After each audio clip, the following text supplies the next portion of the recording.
Hey everyone, I'm Mark DeYmaz, founding pastor of the Mosaic Church of Central Arkansas, co-founder of the Mosaic's Global Network, and here today with Exponential Next is the Multiethnic Church Director for Exponential Next. And we're talking about team development, building a healthy multi-ethnic team to build a healthy multi-ethnic church. And I can't think of a better guest to start it out with than my good friend Nirup Alphonse out in Denver at LIFEGATE Church. Nirup's got a fantastic team. He's planted this church, developed the culture. Nirup, thanks so much for being here, bro. Tell everybody about yourself.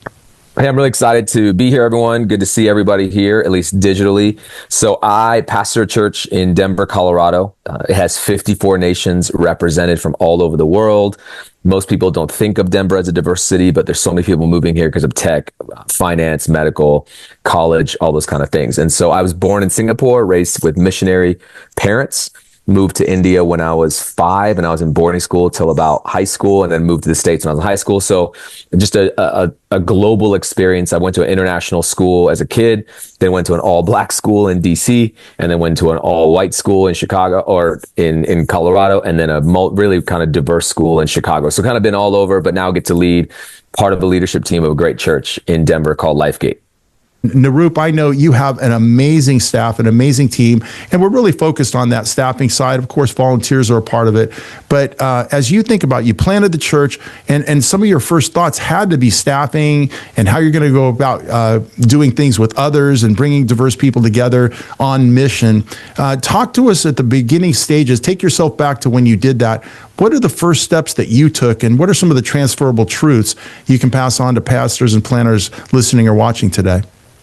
Yeah, it's really good. So I'll give you a couple things. First thing I'll tell you is that everything, as you know this, and everything rises and falls in the church.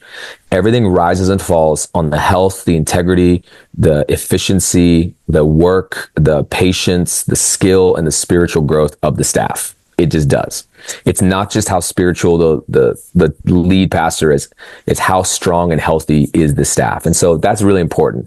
I'll tell you the first mistake I made. The first mistake I made is I hired for what I'm already good at, because that's what everyone said is the logical thing is you have to hire a worship person. The logical thing is do this. The logical thing is do this. And it could be different for everybody.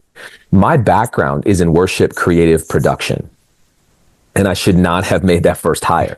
My weak side is in connection, integration, administration. I should have made that hire first. And so I made a good hire in a person, but it wasn't necessarily the hire we needed at the time. We needed more of a connection type of a role. And so I would say first, look at you as a leader and what your strength is.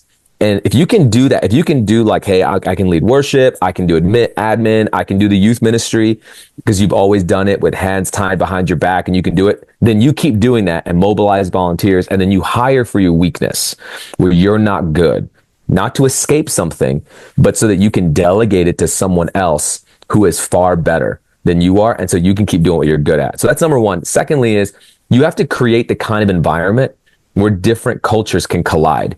Because inevitably what happens in a lot of, quote, multi-ethnic churches is we will gather people who look different and think different and then force them all to function in one way, to have meetings the same way, to respond to communication the same way, to assume we all speak the same language. Like these are all just assumptions we make. Now, I'm not suggesting we should just have chaos. We should definitely have organization and structure. We need that. Every culture thrives on it. But we should not assume that one person's culture organizationally is better than somebody else's. And so this matters a lot when it comes to team building, when it comes to team conflict, when it comes to like the way in which you structure meetings. For example, if you have most people who grew up Asian in Asian culture, if you sit, in a typical kind of team meeting, you kind of are sitting in a circle and, Pastor Mark is like, hey, what are your suggestions? What are your thoughts? This person speaks up, that person speaks up. But if you grew up Asian in an Asian context, you will not answer unless somebody says, hey, Nirup, what do you think about this? Because we're trained, our culture is you don't just talk for the sake of talking. It's very disrespectful. It's not honorable. And so you have to kind of think through all those things. I love a book. It's called The Culture Map that helps you think through like what that looks like. And so you have to create the space where cultures can collide and we can grow inside of the vision that God has for us as a church and as a staff. Yeah, and to do that, you're going to have to be a secure leader, right? Because you're yielding the floor, you're inviting the opinions of others. It's not a top-down model. I say it like this: if I know who I'm not, that's more important than even knowing who I am, because if I know who I'm not, I know who I need. Flesh that out a bit more, your first point. Towards team building, if you will, it starts with the leader. That's right. So let's first say who I'm not. Let's talk about the unhealthy side of this. So you can't say, well, who I'm not is I'm not empathetic. I'm not kind. I'm not, I'm not soft-spoken. I'm not tender. I'm not, like, those are character issues. And so we have to remember that ultimately who we are in Christ, the fruit of the Spirit, we're people of love, joy, peace, patience, kindness, goodness, faithfulness, gentleness, self-control. That's something that we become as in relation to Christ. Now, we become those things inside of the temperament God's given us, the personality, the drive, the ambition, the thoughts, the dreams, our imagination, our leadership styles, what evokes emotion in us. And so let's first of all say, hey, if you're a pastor, if you're a leader, compassion, empathy, listening, those are all skills we're growing in. I'll tell you, I am not naturally empathetic. I don't ooze it. So I can't just go to my staff and say, hey, I don't need encouragement from anybody. Therefore, you don't need encouragement from me. I can't say that. But what I can say is, hey, listen, and I've said this to all my staff, listen, encouragement does not come natural to me. But if you would tell me how you like to be encouraged, I will work to try and encourage you that way. And if you would give me grace as I'm learning, and if I could give you grace as you're growing, then this can work together. And so if you have those conversations up front, and so hey, this is a struggle for me, this is difficult for me, but I'm growing, I'm learning, I want to do this. So that's number one. Secondly, what is your skill?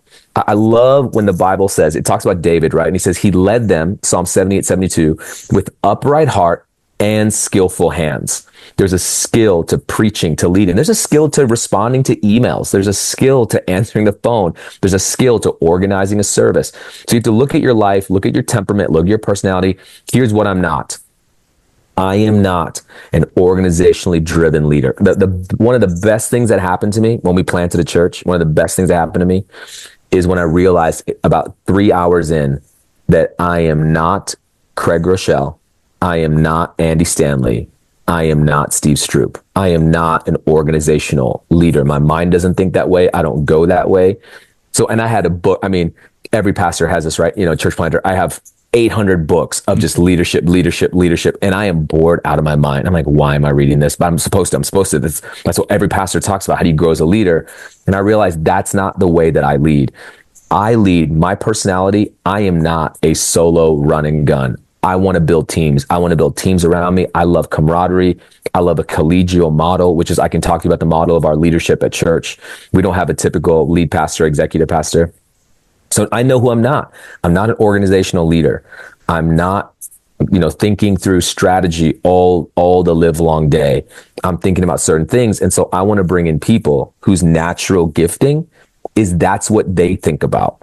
So I can continue to think about what I think about, because I can only bring myself to the church, and I need to bring the vision that God's given me, the way I preach, the storytelling, the encouragement, the building up of people, my relational capacity. So if I'm not doing those things and I'm doing things I'm not good at, I'm actually hindering the growth of myself, but also the church and our team. And I'm actually limiting the voice of other people on our staff if I'm always the one who has to do the talking.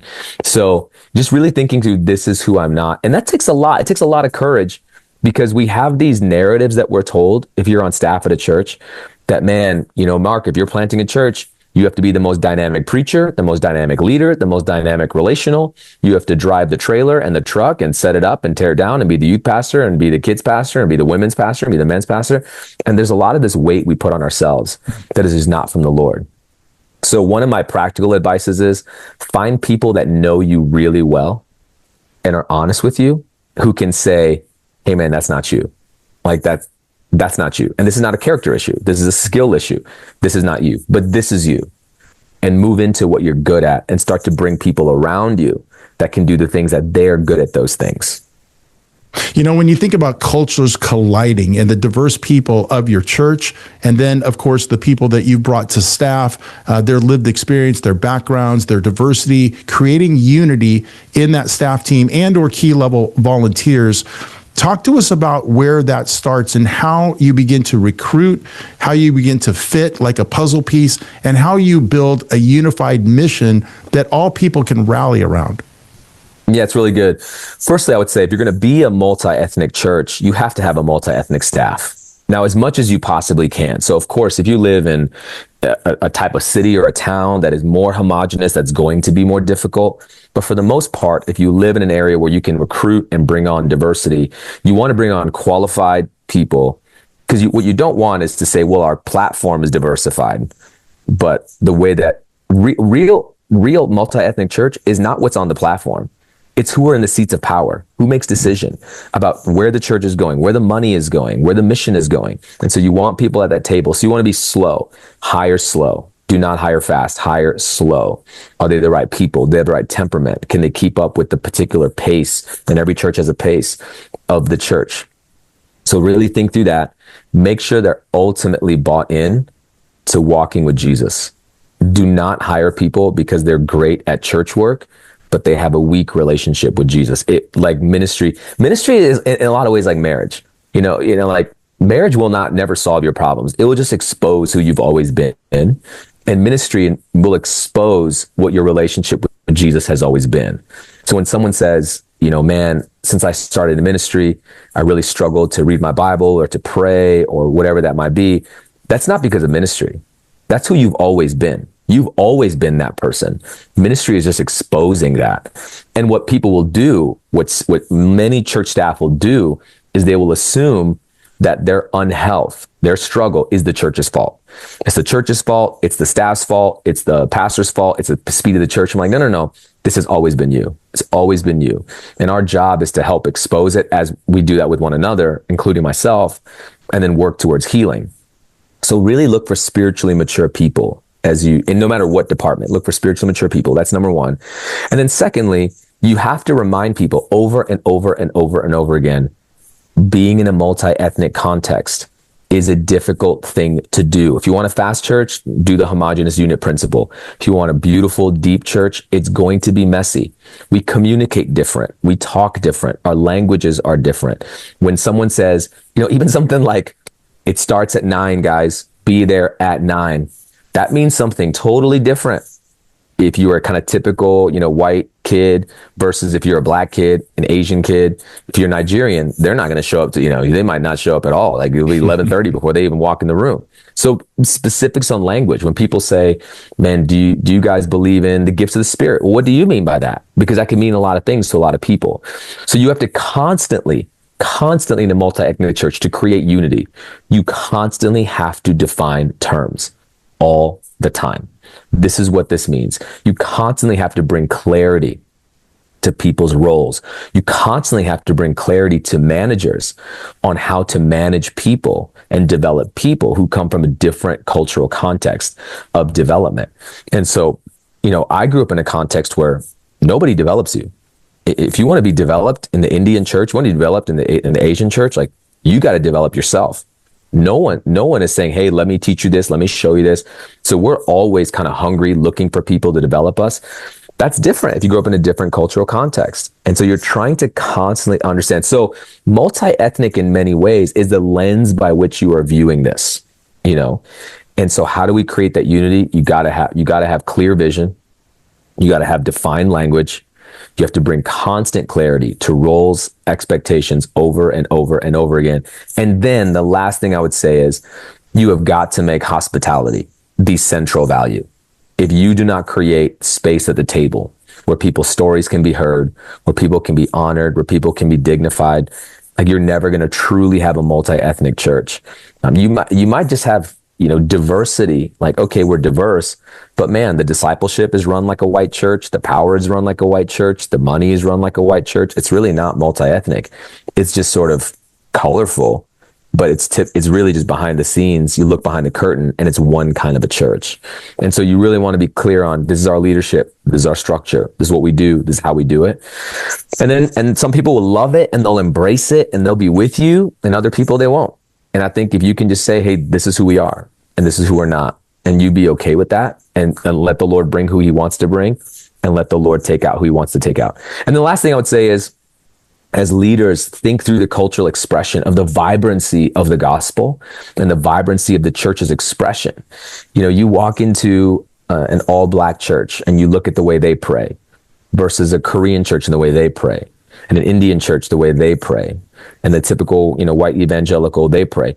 None of those are right or wrong. They're all different expressions, a mosaic, if you will. And what we're trying to do is say, how do you create an environment where all those can be put together? And is it messy? Yes. Does it sometimes feel discombobulated? Yes. But there's a beauty in that. I had a friend visit me one time and he said, man, I've never been to a church that does so much on a Sunday morning. How do you guys do all that? Because we do call and response, and we do songs in different languages, and we do communion every Sunday. And so we do prayer out loud. It's from the Korean church, our brothers and sisters. And so as a pastor, as a leader, explore what is the world, like get outside of just your own context of this is the way it's always done, of everything, of just the Sunday morning gathering, the preaching, the worship, the discipleship. So many churches I know will say they're multi-ethnic, but they still function in just the way the pastor grew up and what he's most comfortable in, versus saying, let me explore and see the expression of what God is doing all over and bring that in. And what's crazy, Mark, is that the world is doing this better than us. The world looks, organizations, athletic teams, they're looking at, what do you guys do? And what do you guys do? My favorite movie, I would say my second favorite sports movie, obviously best sports movie ever, Remember the Titans. That's hands down. You can't beat that one. My second favorite sports movie is probably Glory Road. About the very first time, Texas Western has an all-black starting five in the NCAA championship versus an all-white Kentucky. And there's this really critical scene where this coach, for the first time, recruits 7 black players to his team. But he's making them play his way on offense and defense. And there's this critical game where they're losing, I think, to Iowa. And the point guard, Bobby Joe Hill, he says, why did you bring us here? Why did you bring us here? If you want us to play your way, just use those guys. And eventually the coach is like, all right, fine. He goes, offense your way, defense my way. And they go on to win a national championship. And then what's next? Every team across the country starts getting black kids to come play, right? And offense. So in many ways, it's like the church is behind on this, even though historically we were always ahead on this. Like we were always ahead on diversity. And now we're behind on it. And so I think we have to do a little bit of re-catching up and looking in the mirror and saying, man, am I just creating a church that on paper is diverse? But really, in reality, it's not. It just functions in a homogenous way behind the scenes. And you just have to realize, if you want to have a clean, easy church, do not be multi-ethnic. Do not. Don't do it. Do not do it. But if you want a beautiful, vibrant expression of the kingdom, man, I look forward to the day where there is no need to say multi-ethnic church. It's just like, yeah, of course it's multi-ethnic. Like, that's what the church is. Right. So I look forward to that day. And I think it's coming. I feel like it's on the horizon for us to really move into that space together. Yeah, you're really talking about it's biblical, it's right, it's the hope of the gospel, it's not optional, it's not just nice, it's necessary, particularly in the 21st century, to advance a credible witness of God's love for all people, not just some people. When you were talking, I'm thinking about my way is a way to do things. It is not necessarily the way to do things. And pastors have to understand that. That's how you build a healthy multi-ethnic church, by accommodating diversity, not assimilating diversity. Right. I've heard it said, even in the Church of Jerusalem, many people talk about, oh, it's so beautiful, it's multi-ethnic. Well, really, it was a mono-ethnic church. These were predominantly Jewish people, but it was multicultural. They came from different parts of the world, spoke in different languages, came from different cultures into that Jewish expression. But then it was really Antioch. Now you have Jews and Gentiles for the first time with intentionality, being pursued, coming together, getting saved, and building the church. It's the first church to send missionaries to the world to take up a collection for the poor. Why? Because for them, in that healthy, accommodated diversity, mission wasn't a program, it's who they were. And so all to say, when you think about building this beautiful church, and particularly, again, to staffing and leadership, to accomplish what you're talking about, I put it in a category, cultural intelligence, right? We have to develop cross-cultural relationships, pursue cross-cultural competence, and all of that may fit under this umbrella of cultural intelligence. You have it because you grew up with it, all your diversity of background, but when diverse people are coming together in the church, and let's say they're from America, maybe they're not all from America, but how do you advance cultural intelligence amongst your team? That's really good. I would say two things. One, you have to create spaces, conversations, but also in your own heart. Like just on staff, as a leader, as a Christian, you have to have an awareness of your preferences. You have to know, like, man, my preference is that we would do things this way. My preference is we would sing that way, or talk that way, or lead that way. You have to acknowledge your preference. At least be willing to acknowledge it. Like, this is my preference. And then you have to surrender it. Like, I need to surrender my preference. And part of picking up our cross and dying, and part of loving other people, is saying, I need to deny my preference and my priority for the sake of the advancement of the gospel, for the sake of creating space where people can come and be loved and be encouraged and hear the gospel. You know, a couple Sundays ago, this man comes up to me, one of my security guys that's next to me, because it's been nuts, man. People come up and they're like cussing me out and screaming at me, so I have to have these, guys around me. And so this one guy he's on me, he's this Brazilian dude, he's yoked, man, like just yoked. And his first language is Portuguese. His second language is English.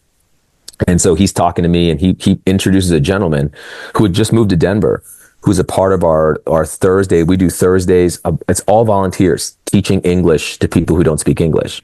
And so he's speaking in Portuguese to me, thanking me for creating the church where he can learn English. And he's so great. He's crying, he's speaking. And so my Brazilian friend, Matthias, he's translating for me. And what I'm trying to tell him is, like, listen, I have nothing to do with this.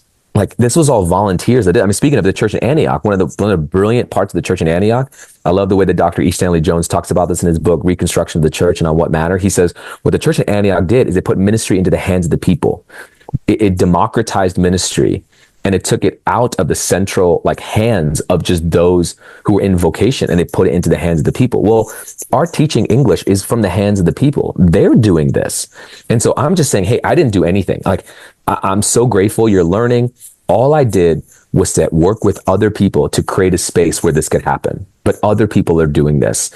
And that's for what he's saying in that moment is, thank you for seeing someone like me who's typically not the priority in this country. And so what we have to do is repent of the times that we want to be the priority, acknowledge our preference, repent of our priority, and then create constant conversations of, how do you see this through a cultural lens? And remember, not every culture has it wrong. Not every culture has it right. I'll give you an example. Man, growing up in the Indian church, your parents would drop you off in the kids ministry, the Sunday school. You have no idea who's back there. There's some strange dude back there, you have no idea what's going on. Nobody's background checked, like nothing, right? Nothing. It's just like, oh, some uncle's back there. Good luck.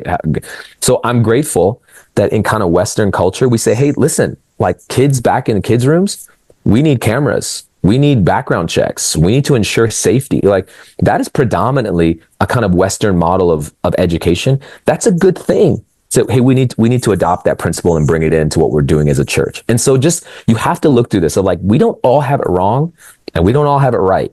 But if we can create spaces where this happens together, and I'll just keep saying this, you just have to know it's going to be messy. You just have to know that. You have to know it's going to be messy.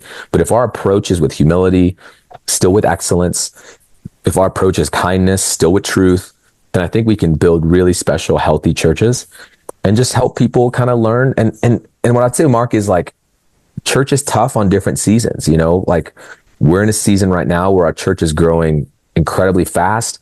The pace is moving. And it's not because we as leaders are saying, go, go, go, go, go. It's just it's the natural pace of an influx of people coming in. And this is very difficult. For some people thrive in that pace. and some people really struggle.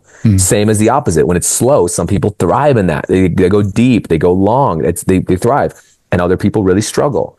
And so really helping create the temperament, giving people language of, hey, this is what we're going through as a staff, this is what we're going through as a church, creating constant conversation with people, seeing where they're at, being kind to one another. So that's all part of it. But I will tell you, as your church grows in depth or in width, you will have staff move off the bus and you'll have staff move on the bus. I hate that reference, but you get it.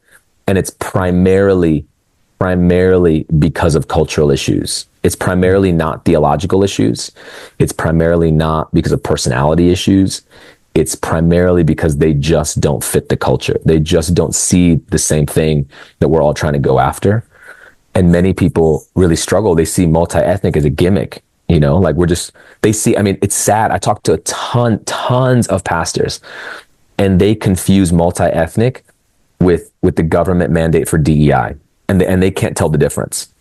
And I'm like, man, you should go read the Bible. Like, these are not talking about the same things, you know, at all. You should go read Galatians. That would really help you. But their only framework, because, you know, as Ed Stetzer says, people now choose their church based on their political affiliation. They want to know if their pastor agrees with their real priest who's on Fox or CNN or MSNBC or whatever. And so their biblical lens is through the or their biblical experience through the lens of culture and politics. And so they can't tell the difference. And so it's really tough. It's really hard, but you just have to know, this is who we are. This is what we do. Be kind, be gracious, be compassionate as people come on, as people leave. Bless them on the way in, bless them on the way out. And I just think that's the best way to lead, you know. You talked about preferences and putting those aside.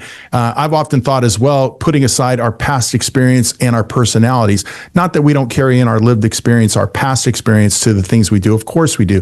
But again, past experience, preferences, personality, all of those play into often how pastors lead churches. They think it's got to look like what my experience was, what my preference is, what my personality is like. And again, then, yeah, you're going to grow a church, maybe a church that grows fast. They're going to all think and act like you. They're going to all have the same past experience, the same personality, the same preferences.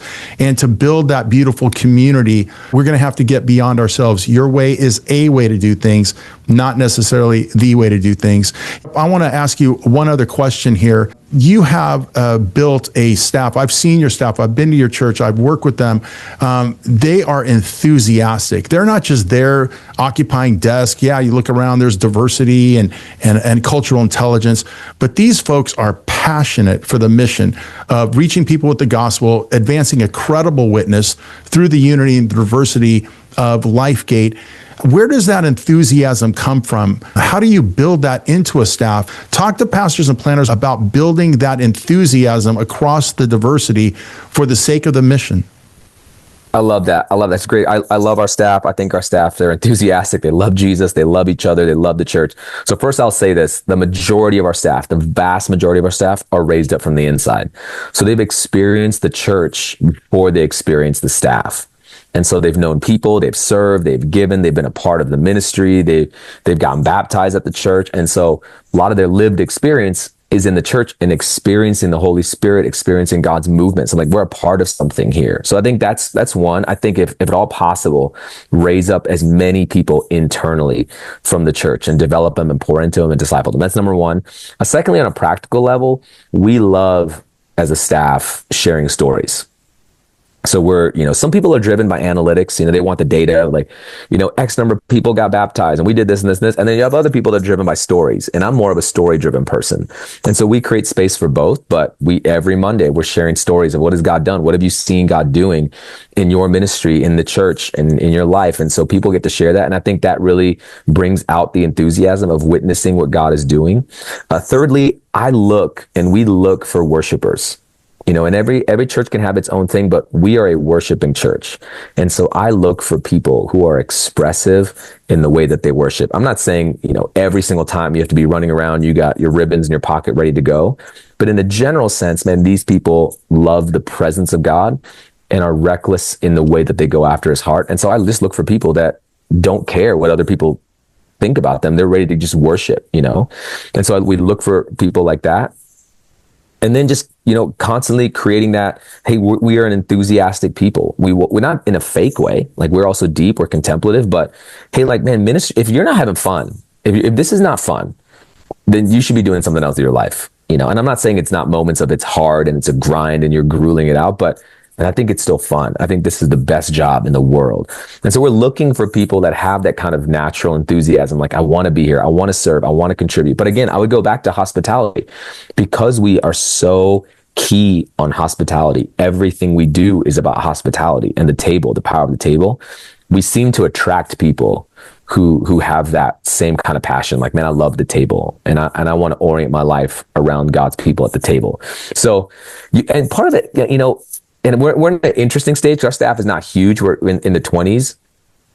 You want to hire people that you like to be around. Like, I genuinely like these people. They're fun to hang out with. They're great people to have conversations with, to pray with, to go play laser tag with. So doing stuff, like, just thinking through, like, okay, would I enjoy hanging out with this person? Don't hire a person because they're really qualified and skilled and good at what they do, but you're like, man, this person is a bore. I would never in my life want to spend more than 5 seconds with them. Like, you want to be around people that are different than you, but man, they're just fun to be around. Even if there's like contention, they're fun to be around, and you want to grow with that person. So that's what that's to me, what's the saddest part when someone transitions off our staff is they're like, man, that person is just so fun to be around. They're great personality. They really build up the culture. They really strengthen our staff. That's to me, I never miss the skill. I never am like, oh man, we're really going to miss, that accountant. Like, it's the worst. So we're not, your skill is replaceable. Skill is easily replaceable, but replacing people, their stories, the way that they walk in a room and carry themselves, the way they elevate a space, that's what I miss when people transition off staff. Well, Nirup, we're about to transition from you and the great wisdom you've shared with us to Lawrence Hicks and Paul Kroger, a couple of other folks speaking into team-based management, leadership, and cultural development here. Years ago, Rick Warren asked me, he said, what's the one thing I got to do? He talked about how the community around Saddleback had become 50% Hispanic. And at that point, I'd written about 250,000 words on multi-ethnic church and multi-ethnic church ministry. And he's asking me, kind of like that old City Slickers, what's the one thing? What's the one thing I got to do, right? And so I talked about accommodation to assimilation. So the reason I say that is because I'm asking you right now, you got one thing, a hot take. You're going to give some practical advice to pastors and planters seeking to build healthy multi-ethnic teams. What's the one thing you're going to boil it down to as we finish up and move on in this conversation to Lawrence and Paul? Yeah, it's easy. Here's my one thing. This Sunday, whenever you're listening to this, stop being predictable. Do one thing this week to not be predictable. When people walk in, they're like, yep, I know how the service is going to go. I know the lobby's going to look like. I know what small groups are going to look like. I know this.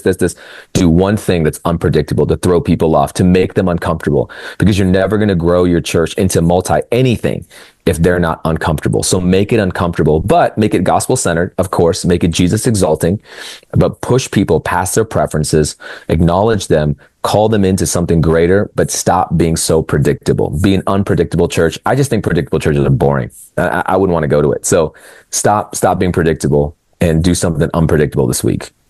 Often pastors say we can't, right? But the question is, what if? Ask what if. That's how you can apply what Nirup is telling us today. Nirup, thank you so much for being with us. Appreciate it. Today. Anytime. We're going to transition to Lawrence and Paul and to continue our conversation about team building as we go. But God bless you. Thanks again for your time. Appreciate you guys. Love you guys. Two of my good friends and colleagues right here in Little Rock, Lawrence Hicks and Paul Kroger. Lawrence is our executive pastor here at Mosaic Church. Paul Kroger runs our nonprofit Vine and Village, as well as being our small groups or discipleship pastor in the church. So fellas, so glad to have you. Thanks for being with me today on this podcast for Exponential. Lawrence, let's start with you. Give a little bit of background for folks that may not know you.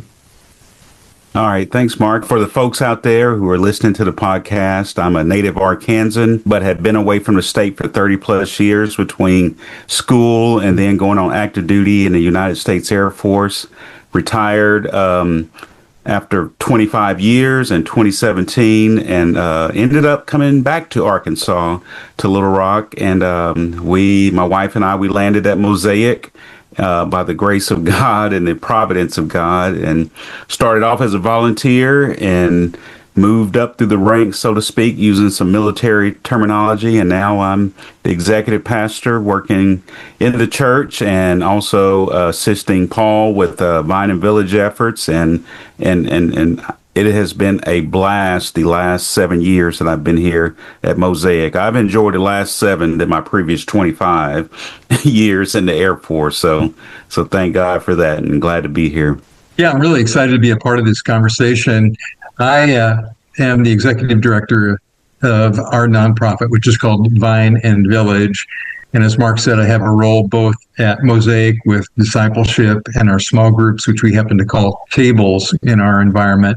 But I'm thrilled to be able to give leadership overall to what we do. Vine and Village is an umbrella organization that has a lot of different programs that meet the needs, the most desperate needs of our neighbors and people that live within primarily our zip code in the urban center of our city. And so what a thrill it is to be a part of what we do here, both with Mosaic and Vine and Village. Well, guys, let's just get right into it. Today, we're talking about team building and not just your general team building. Every church, every pastor needs to build a team to be effective, of course.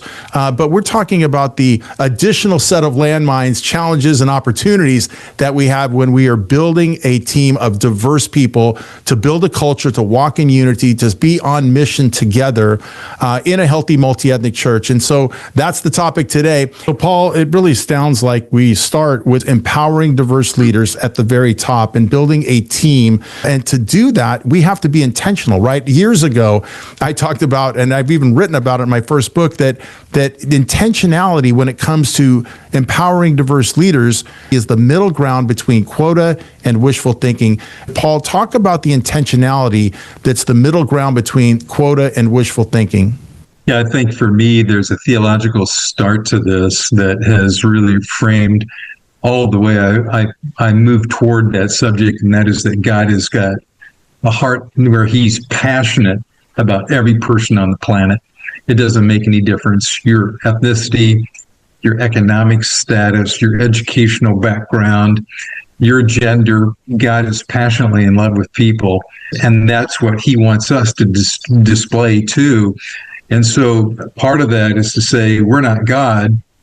We have to really work toward understanding and putting ourselves in somebody else's shoes. So there's certainly a degree of empathy that needs to go with that, and listening carefully and learning.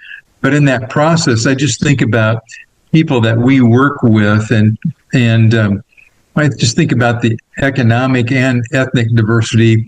We have so many people that are unhoused that are a part of just the folks that we serve within our city. It's getting to know them on a personal level, like what Lawrence had said, and it's working side by side. That concept of really working shoulder to shoulder beside people, and Jesus did that so well, where he was actively engaged with people within his culture. And that opened the doors for conversation, and to find that we have so many commonalities amidst all the differences that we perceive on the outside. We're just people. And that becomes a beautiful glimpse into just the person of who God is and how he's created every person to be so unique and different. And I think, again, when you're a leader, people feel that. They know that you are genuinely interested in them as a person. They're not just a means to an end. That forms a basis to where you're able to move forward in a way that really causes your organization to thrive. So, Lawrence, I want to really dive in and begin here with you about team-based leadership. That's super important to building a healthy multi-ethnic church at the very top, where the traditional model is one person at the top.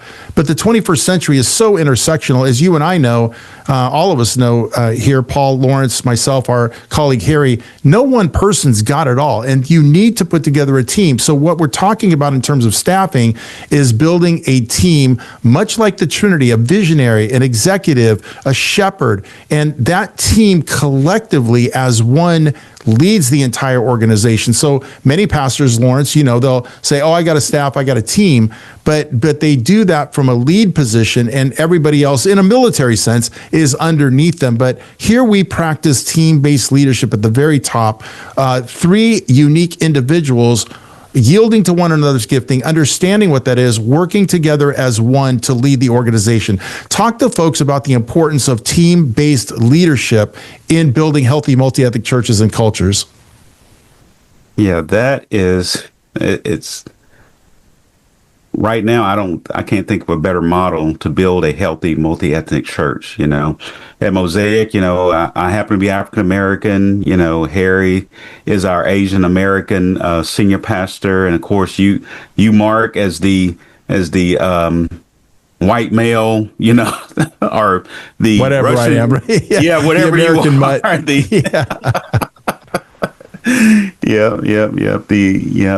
With your background, but our model is quite unlike a lot of other organizations. And I wrote about this in one of my papers in my PhD program, that our ecclesiology is a team-based approach, much like the Trinity.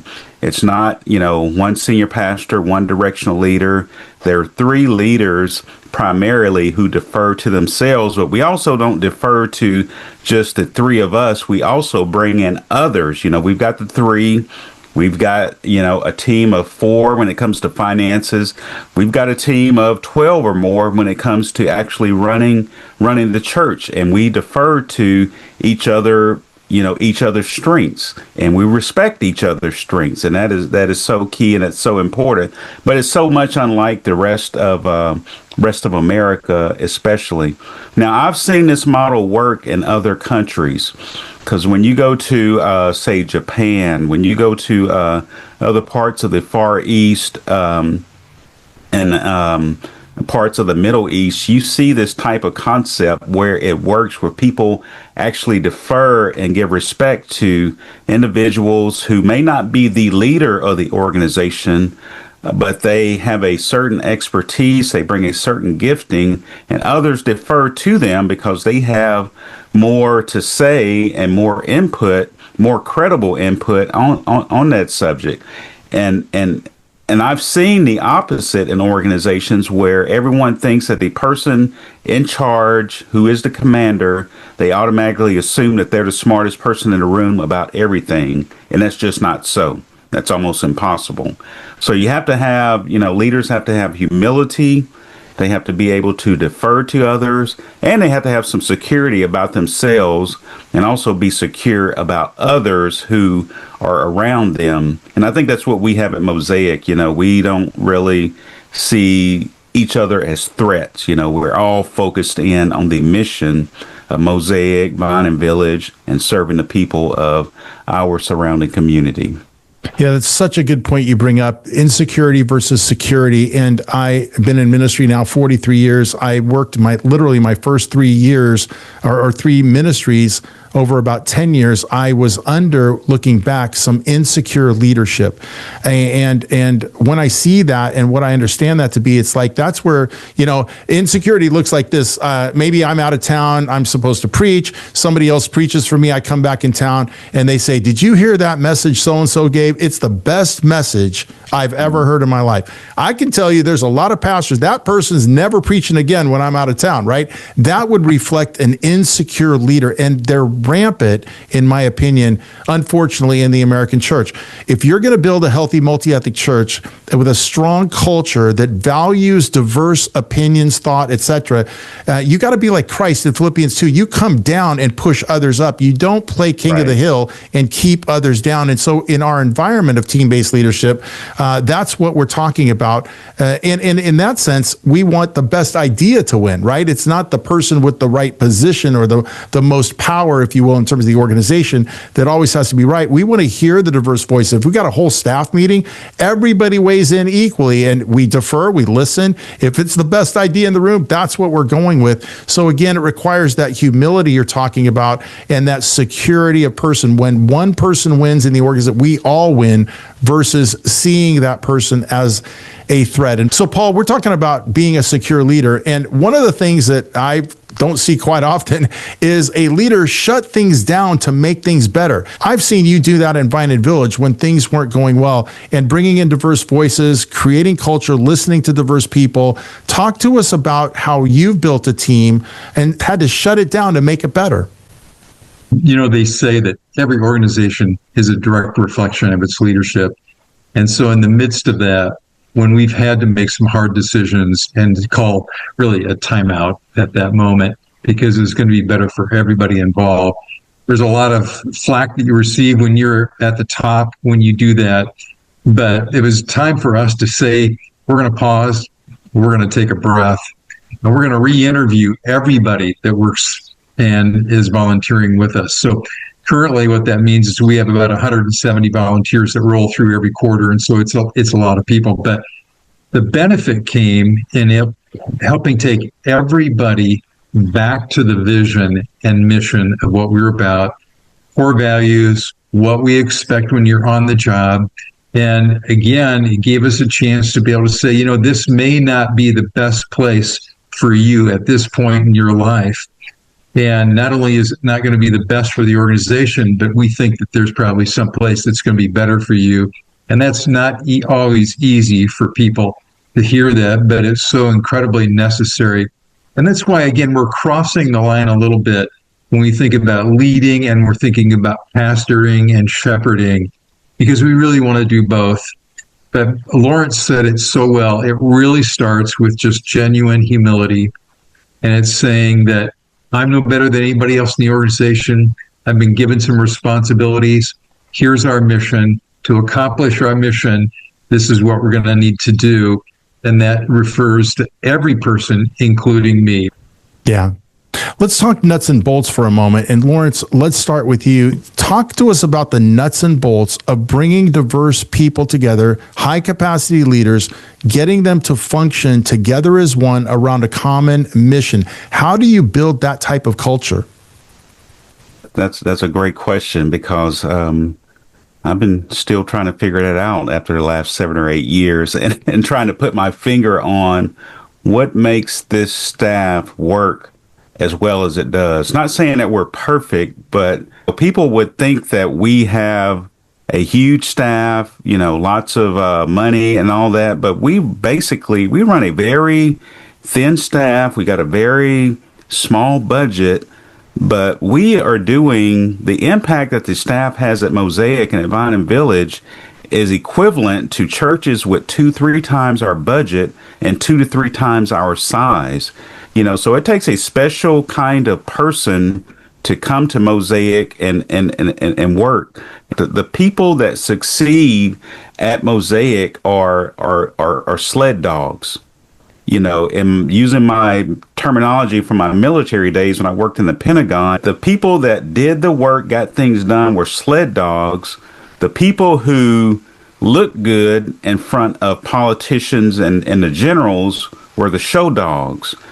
And I finally came to the conclusion, in order to really get things done, and I saw this over and over, whether it was at the Pentagon, whether it was in Iraq, Afghanistan, I would, every day of the week, I would take a sled dog over a show dog, because they're going to get things done. Now, if they need to be a show dog, they can. You can wash them off and groom them and make them look pretty and make them look great, and they can be a show dog. But it's much harder to take a show dog and turn them into a sled dog if they're not used to getting down, getting dirty, and doing the kind of grind and kind of work that we do at Mosaic. So the people that have come to Mosaic who have thrived and who are continuing to thrive are those who kind of have that sled dog type of mentality and work ethic. Yeah, I love that analogy of the sled dog. That certainly describes our staff. That's what it takes to make it, not only here, but in good and healthy organizations. I saw one of our staff the other day, walking around before work with a trash bag, just picking up some of the trash in the parking lot. That's not her job. That's not her role. She just did it because it needed to be done. And, I practice that. All of you practice that. Our whole staff really buys into that attitude, that understanding. And again, that's because we have a common mission. We have developed cross-cultural intelligence and relationships. As you said, no one's perfect, but we've been pursuing that from day one with intentionality, and people recognize that everyone is valued here. So, Paul, when we think about nuts and bolts from your perspective, from your seat in Vine and Village, I know in terms of developing culture, bringing diverse people together, how have you been able to do that from a nuts and bolts perspective? Yeah, I just go back to people have to understand the vision and mission. It takes people that will roll up their sleeves and give it a shot. So, for example, if you're someone who's a business professional and yet you're concerned about people that are less fortunate, let's say, the all too often forgotten, the people that many times you wouldn't entertain having a relationship with.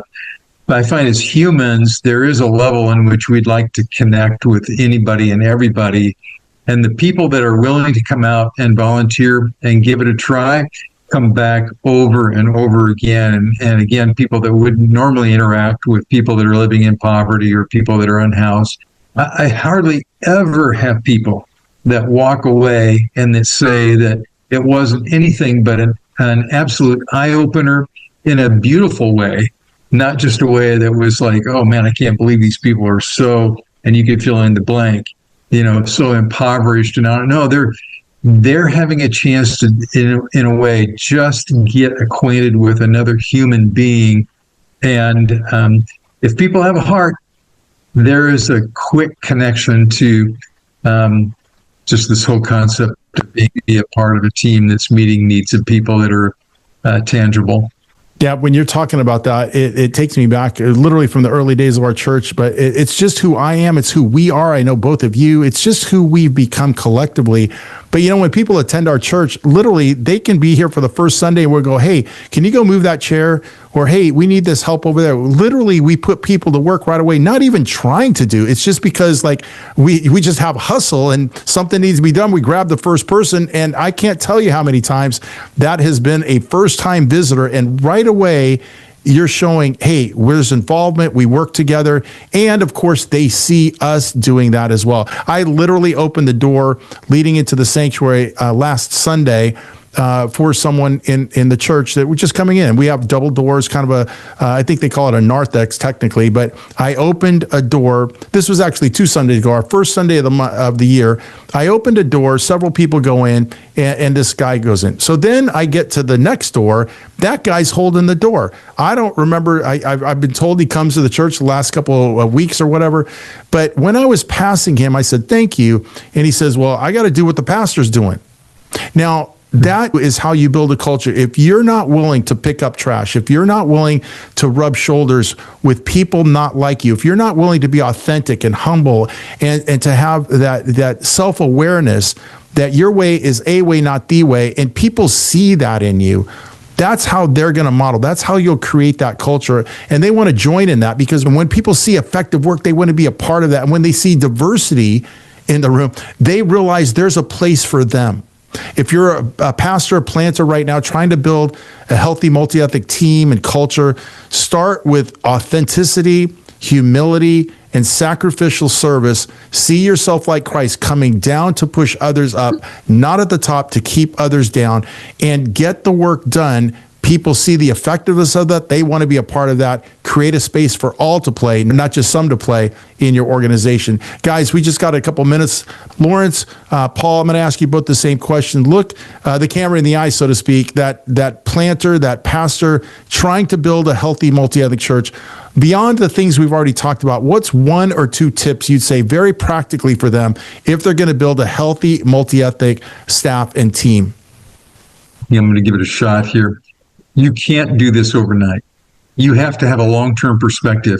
If you're looking to get in and get out of this and go on and do something else, then this isn't the role for you. You need to be able to be invested, and it just takes that time for relationship capital that we've talked about. Back to leading by example, over and over again, you've got to be willing to stand the test of time. And we've been saying this throughout this past year, but it's long obedience in the same direction. You've got to demonstrate that. If you're thinking about doing this kind of multi-ethnic, multicultural ministry, you don't want to jump in just for a while. You need to be able to stay and plant, Lord willing. Yeah, and the only way that's going to happen is you got to know in your heart you're called to do this work. I would argue if you're a pastor, you're called to do this work based on the Apostle Paul in the New Testament, but you have to know in your gut God has called you to do this work because the challenges are so great. Every church has challenges, but building multi-ethnic churches has that unique additional set of challenges. And what Paul's talking about, the calling, you know that God wants you in this role. This is the place on the planet you're supposed to be. That's the only thing that'll keep you going. Lawrence, what do you got to say? Something very specific for these pastors and planners tuning in today. Hey, man, just to kind of tack on to what Paul said, leaders in this space, they need to embrace the challenges, embrace the crises. Challenges and crises create community. Challenges and crises mold leaders. So you're going to have crises. You're going to have these situations that pop up where things aren't going away, where people aren't agreeing, but embrace it, because that is what is going to shape you as a leader. It's what's going to shape your church as a community if done effectively. I encourage all leaders to become a student of Tuckman's model of a group dynamics. You're going to go from forming, you're going to go to storming, a storming phase, you're going to go to norming, and then you're going to go to performing. Every group goes through those 4 phases. It's nothing to be scared of. It's just the way that group dynamics have worked since the beginning of time. Forming, storming, there's going to be a storm, and then there's going to be a normalization period, and then you're going to get to where you're performing at a very high level as a multi-ethnic church or organization. Yeah, and then the process repeats itself, right? That's the concept of disruption, that once you get to that performance standard, it's off to the new S-curve, and that process begins again. And what, Paul, you're talking about, and what I was saying, that calling that keeps you in there, because if you get to the storm and bail out, like so many people do in a fast food culture, America, you'll never get to the fruit of long obedience in the same direction.